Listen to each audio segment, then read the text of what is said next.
So it's a pleasure to be here today as the only international guest speaker, and from a French country, Quebec, which is not a country, but still. So it's a real gray zone. It's like 52% every time we vote. So medical developments, this is all about gray zones and technology. As we heard Norm Faust and John Lantos, 50 years ago, many neonates, children, adults didn't survive. The disease, their accident, when there wasn't dialysis, you wouldn't survive when there wasn't heart surgery. So there were less treatment to propose. So nature decided it was really easy, and nature took its course. And doctors were really good at that time because they didn't have much to do and just hold the patient's hand and be nice doctors.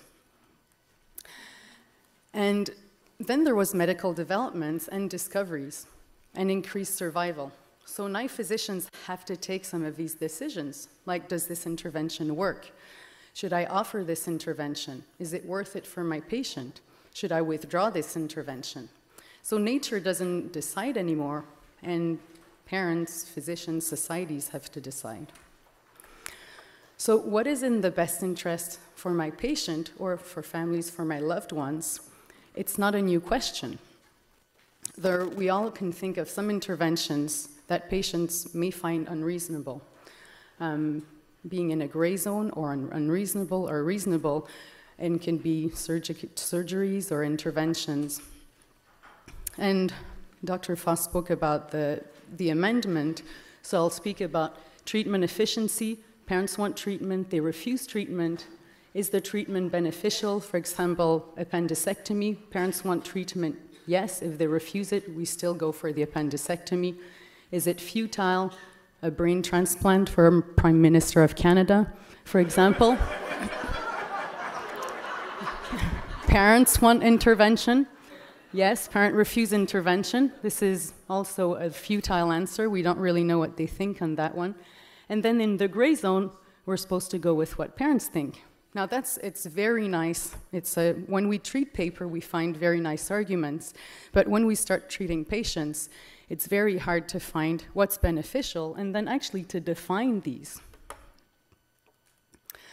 So, for example, a baby 23, 25 weeks, treatment for extreme preterm, is the treatment for this baby beneficial, gray zone, or futile? Well, in order to know this, for example, let's invent a case. Woman, 23-week gestation, 500 grams, imminent delivery. She wants to do everything, quote unquote, for baby, so life-saving intervention. Everybody in this room has their opinions of, do you think it is in this baby's best interest to receive intervention? Would you offer intervention, or would you obtain a court order to withhold or to intervene? So we don't have little clicks to vote, but we wouldn't be 100% in this room for all the answers. So how do we actually take these decisions in our head? Well, we think about survival, about the outcome, about the quality of life, and the best interest, and resource allocation too. So for example, what are the outcomes of a 23-week infant in France? So this is an article, an ethics article about how to inform parents in the delivery room. And it reads, parents should receive appropriate information of survival and risk. Informed consent is given in the delivery room. In France, a DNR order is generally made for newborns weighing less than 600 grams and with a gestation of less than 24 weeks, since the mortality is 100%. Well, at the same time this was published, the NICHD neonatal network, the survival for a 23-week infant was 40%. What is the survival for this same baby in Germany? So this was an article published in 2006, general resuscitation at 24 weeks in Germany, 24 weeks according to parents' wishes. And in this study, when resuscitated, the survival at 22 weeks was 37%, and at 23 weeks, 75%. So in France, 0, in Germany, 75. So what do we tell parents? Without lying to them and with feeling that you're a good doctor, because I don't think, in general, doctors just don't want to go and say, oh yes, let's go hurt this couple in preterm labor. Most doctors think they're doing the best thing. So what can you tell parents?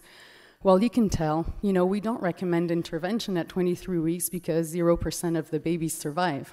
And, parents, 0%, they'll say, okay, it won't survive. And you can say this for 100 years because you'll never have a survivor. And you're saying the truth. Or you can say 1 in 4 survive without moderate to severe impairment. So half of them survive, half of them don't have severe impairments. Or you can say about 1 in 2 survive, and among survivors, 1 in 2 do not have disability. Now that's better than 1 in 4. And it's saying exactly the same data as the second sentence. 1 in 4 have major disability when they survive. And you can push it even further and still say the truth. 1 in 2 survive. Among survivors, 1 in 2 do not have disability at 18 months to 24 months follow-up. And actually, if you follow these kids until they're 8, 3 out of 4 babies do not have any moderate to severe disability. And that's true in the literature. We always think of cognitive impairment, speaking about kids who are 1.5 years or 2 years. But if you follow them till they're 8 years, a lot of severe disability don't necessarily disappear, but some of them become less severe. And you can actually push it even further to say parents generally adapt to these difficult challenges. So morality and ethics are relative. This is my favorite quote from John Lantos. It seems to me morality does change. The evidence is all around us. It used to be that one could smoke cigarettes in hotel rooms, but had to go out in the dark alley to buy pornography. Now we can lie in bed and choose among 4 dirty movies on SpectraVision, but have to sneak in the alley for a smoke. Hi, John.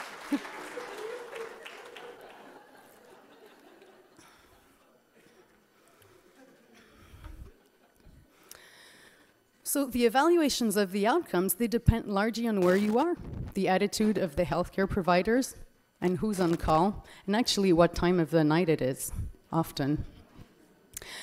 Pediatricians, there's a number of studies that show we're pessimistic about outcomes and disabilities. We always think they're worse, and that pessimists would intervene less often, and that nurses are more pessimistic than physicians. And this is for every outcome studied. Nurses that are at the bedside that probably I think they have the hardest work because they're 8 hours or 12 hours dealing with these babies, poking these babies, suctioning these babies. They're more aware of the burden of care. But in dialysis, in cancer patients, nurses always think the quality of life is worse than the doctors who think it's worse than the patients. Parents do not share our pessimism. This is one of 4 studies that shows the same thing. If you ask parents, physicians, nurses, an attempt should always be made to save all infants, regardless of outcome. You see here in black, severely disagree, strongly agree. You see that nurses strongly disagree. Pediatricians, moreover, agree, disagree, gray zone. And parents generally agree, the control parents and the parents of very low birth weight infants. So what if pediatricians knew the outcome? So this is a study we did a while back. And we asked pediatricians and we asked residents and nurses. There is an impending delivery of an infant with 50% survival and long-term outcomes as follows. Half will survive within normal limits, 35% will have behavioral learning disabilities, 15 to 25% major disability. Do you think such babies should be resuscitated in the delivery room? Now, we did not tell them this corresponds to a 24-week infant. This was the CNN, the outcome of the babies in Canada at that point. So let's see what they answered for the hypothetical case in blue. This is the percentage, and what they answered for the 24-week. So if you ask them, should we resuscitate a 24-week baby, you see the average is about 20% will say, oh yes, let's resuscitate a 24-week baby. If you tell them the outcomes of the 24-week baby without telling them it's a 24-week baby, it goes up to 50% average in all the groups, residents, pediatricians, nurses. Now you can say, okay, well, that's for the outcome, but what about their quality of life? And Sarosh Sehgal, who's a Canadian and a McMaster, she wrote terrific and astounding articles, and she still does research on this. And she published in 2007 her last follow-up study of her cohort, who's now reached adulthood. And it's a group of kids who are less than 1,000 grams, adolescents and adulthood. And what she showed throughout all her quality of life studies is ex-preterm and controls are difficult to differentiate. And in all her quality of life research, quality of life is always superior when judged by children and their parents compared to healthcare providers. So that's some parts of her studies. 90% follow-up on that JAMA paper, evaluated at 23 years of life. About 45% of them survived from 500 grams to 1,000 grams, and there were matched controls. And we can see that these adults are not the healthiest adults. So if you look at the extremely low birth weight and the cohort, the control cohort, those who had no problems in the 23-year-old normal cohort control, a third of them had no problems, but only 13% of these extremely low birth weight ex-preterm did. 1 to 2 problems, more than half in the extremely low birth weight, and more than 3 health problems, a third of the extremely low birth weight who survived to adulthood did. So health-wise, they had more health problems. But when you ask them about quality of life, the same amount, the same number in each, the same proportion in each category, so extreme low birth weight versus control had a permanent job. The same proportion had completed school, having children, 10% were the same as control. Remember, they were 23 years old. Living independently, only 30%, but controls also. Which, if you just looked at the ex-preterm, you'd think they're staying camping at their parents' home because they're disabled, but actually the controls were disabled too and leaving their house. So, being in school education, being sexually active, it's a plus for parents. So extreme preterm infants are less sexually active, and problems with the law going to prison, less frequent for ex-preterm. So her conclusions was that overall, despite their health problems, at young adulthood, extremely low birth weight adults are functioning at about the same level as normal birth weight participants in educational attainments, employment status, independent living, marital status, cohabiting, and becoming parents. She also wrote that, and quoting Louis Stevenson, life is not a matter of holding good cards, but playing a poor hand well. So then if we come back, because it looks like everything's a gray zone, what about decision-making for incompetent patients? Well, there's a guiding principle of the patient's best interest, which has replaced parents' best interests and doctors' best interests and lawyers' best interests. And this patient best interest principle is prevalent in legal decisions when parents and physicians speak. And what it really means, if an intervention is in an incompetent patient's best interest and serious harm would follow withholding intervention, then refusal of care is generally not acceptable, not ethically nor legally. So we did a questionnaire. Now it's become an international questionnaire comparing the best interests for incompetent patients. And it's an anonymous questionnaire to physicians in 8 culturally different countries. Starting with, you are a physician working in an emergency room at a tertiary care center, and 8 critically ill patients of different ages with outcomes explicitly described. They all arrive. They all need intubation and resuscitation. They all have potential serious neurological sequelae, and they're all currently incompetent. And there's no known preferences for adult. They arrive in the ambulance alone. So who are the 8 patients?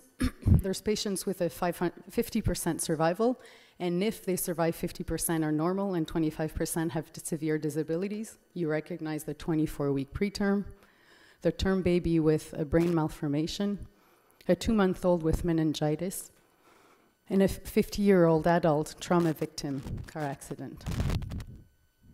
We had 2 patients who had 5% survival, a 14-year-old with leukemia, 20% risk of severe disabilities, a 35-year-old with brain cancer, this was the poor guy, needs surgery, radiotherapy, chemotherapy to survive with 100% risk of disability, And 2 patients had pre-existing disabilities and a 50% survival, and if they survive, 50% would risk further impairments. The first one, the 7-year-old, was created to be a bad outcome X 24-weeker. So bad outcome X 24-weekers have cerebral palsy, deafness, hyperactivity, learning disability. So this kid, only 1 in 20 24-weekers looked like the 7-year-old. So we took one of the worst outcomes we could have of the NICU. And another one was a demented 80-year-old with a new stroke. So now this is in interim because we're still having responses come. So there's 2,230 respondents, most of them neonatologists, in numerous of countries: Argentina, Australia, Canada, Italy, Ireland, Netherlands, Norway, and the USA. So the first question we answered was, do you think it is in the patient's best interest to be resuscitated? So here you have the percentages, and you have the patients from the youngest to the oldest, 24-week term, 2 months, 7-year-old, 13, 35. And these patients here, the 24 term, 2 month, and 50-year-old have the same outcomes. What's interesting is, one slide missing. What's interesting is 70%, so the majority, that's true in all the countries, think that 24-week and term should be resuscitated. But a much larger majority, almost everybody, thinks the 2-month-old with meningitis and the same outcomes, or the 7-year-old multiply impaired infant, child, or the 50-year-old, they all have higher estimates of best interest. And of course, the 80-year-old is the last one, because it's neonatologists answering the survey. So, would you accept to not resuscitate at the family's demand and give comfort care? So for the 24-week, 70% did, goes down for the term, 60%, because we have high numbers, it reached the p-value. For the 2-month, it's only 20%, but these patients are described as having the same outcomes. The 7-year multiply impaired kid who has a CP, deaf, hyperactive, doesn't function well at school, actually also looks like the 2-month-old. And of course, at least there's the 80-year-old, because he's slightly better than the preemie, so the preemie doesn't look too bad. So what do we expect from ethical theories? What we expect is, if you think there's a good outcome and you think it's in the best interest, well, you should not accept withdrawing withholding care. If you think there's 100% death or a bad outcome, and it's not in the best interest, you should accept withholding care. So if you put intensive care, so if you put both together, you should have, if you have a best interests that are high, accepting death by withdrawing intensive care should be low. So this is what we found if we put best interest versus accepting comfort care. This is what you're supposed to have. High best interest for the 50-year-old, low accepting withholding in ICU, low best interest for the 80-year-old, and high accepting. What about for the neonates? There's high best interest, but they still accept withholding or withdrawing intensive care. Yeah, sure, it's in the best interest of the 24-week, but it's okay for him not to receive intensive care. Same thing for the term. In contrast, for the 2-month-old with similar, actually identical outcomes that we described, it's starkly different. Then we asked the nasty question, in what order would you intubate patients if all needed intervention at the same time? So what was the average ranking? What was true in every country is that the 2-month-old with meningitis was first. The 7-year-old with multiple disabilities was second. This is in every country. The 80-year-old, thank God there was the 80-year-old, was last. And the preemie was somewhere in between. And it depended on the country. Netherlands, he was 7th. US, he was 3rd or 4th. And it depended where you were. So these were the non-gray zones, and the other ones were the gray zones in between. What about the first and second positions? The first and second positions went to the 2-month or to the 7-year-old, and this was true in every country. So it seems the majority think resuscitation is in the best interest of sick neonates. Yet the majority would accept not to intervene for neonates, much more so than for patients with similar or much more worse outcomes. And that the best interest principle is not used for neonatal decisions in many culturally different countries. So let's come back to this scenario, our 23-week gestation, 500 grams, imminent delivery, wants to do everything. Everybody think about what you think is in the best interest. And then I'll modify it a bit. Let's start by saying the mom's 40-year-old, she's married, she works with disabled children, infertility treatment for 7 years, 5 trials of IVF, second mortgage on her house to pay for IVF, 22 and 5 now, not even 23 weeks. Now she wants to do everything. Oh, now is the best interest changing in your head? Probably not, because you're in ethics and you think that you're superior to average people in pediatrics who think about this. So let me tell you about what average people in pediatrics say. This is in press in pediatrics.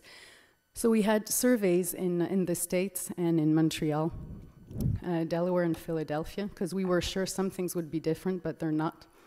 And we described the outcomes at 22, 23 weeks, 24 weeks, and 27, 28 weeks. And the 3 scenarios were the following. We had the same babies this time, but different parents. So we had a 22, 24, 28 week born to either a 16-year-old female with 2 previous abortions, not spontaneous, wanted abortions, and who had an accidental pregnancy, who's called teen, a 30-year-old couple who are trial lawyers with no fertility problems, and a 40-year-old couple, 5th IVF attempt, mother works as a caregiver of handicapped children. And then we have these 22, 23 weeks, 24 weeks, and 28 weeks arrive. So what did we find? More would comply with parental wishes at 22, 23 weeks and 24 weeks for the IVF, more so than for the couple of lawyers, and more so than for the teen mother.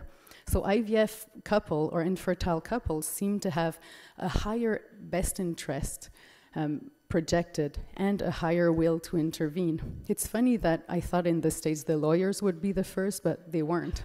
Maybe, doctors are happy to piss off lawyers sometimes, but it wasn't different from Canada and the US. It was the same with IVF being first, then lawyers, then the teen. And more would obtain a court order to give comfort care to the 22, 23-week preterm for the teen mother than for the other parents. What was even more striking is that 22 weeks, the best interest estimates, if you put everybody together, the nurses and the pediatrician, were lowest. So only 23% of all the respondents thought it was the best interest of a baby at 22, 23 weeks to get intervention. Yet 68% would intervene at parental demand, but only if the mother is old and had IVF. At 24 weeks, the best interests were highest or higher, but 70% would accept comfort care. And at 27 weeks, the best interest, almost everybody thought it was in the best interest, 95%. Nonetheless, 30% of respondents would accept to give comfort care at the family's demand. Now, another thing that we use in order to say what's in the best interest, there's a best interest of babies, there's also the best interest of society, are cost considerations. This is an American article. You can see the costs. Is this working? Yeah. And you can see that actually very tiny babies don't use a lot of the NICU budget. Most of the NICU budget is used for larger preterms because there's so many larger preterms than small babies. So there's tons of 30-week babies, but there's not many 24-week babies. Same thing here, only a small portion of the pie used by 23, 24 weeks versus the bigger babies. Non-survivor don't cost very much, so there's fancy calculations that if you deny care, intensive care for 500-gram babies, you'd save 0.8% of your NICU budget, less than 600 grams, 3.2%, so it's not very much of your budget. So here, this is the cost used and the babies who die. This is amazing. If you look at this in adult intensive care, it's the other way around. Most of the money used, 80% of the money used, is used for dying adults. So why are NICUs relatively cheap? Well, because babies die quickly, about most of them in the first week, and approximately 9 out of 10 beds are devoted to babies who survive. For adults, 4 out of 10 beds are for adults who survive. And most survivors will be productive citizens. So if you count that they will work later, the cost per quality adjusted life year saved by saving a neonate is 100th of the cost of acute coronary care for adults. So let's come back to our case. We can manipulate this many ways we want. If it's a girl fetus versus a boy fetus, if the mom is a teacher versus not, if they're religious, if they want to intervene because they're fertile, that's fine. If it's because they're religious, then we might not be sure it's so fine. So the best interest, if you ask different people and just modify this, maybe it's 2 women who will be together, or a surrogate mother, or wants to do everything, but only because it will preserve their marriage, or because they're religious. So if you find something in every sentence, you'll see that the patient best interest, the patient doesn't change, will change in your head.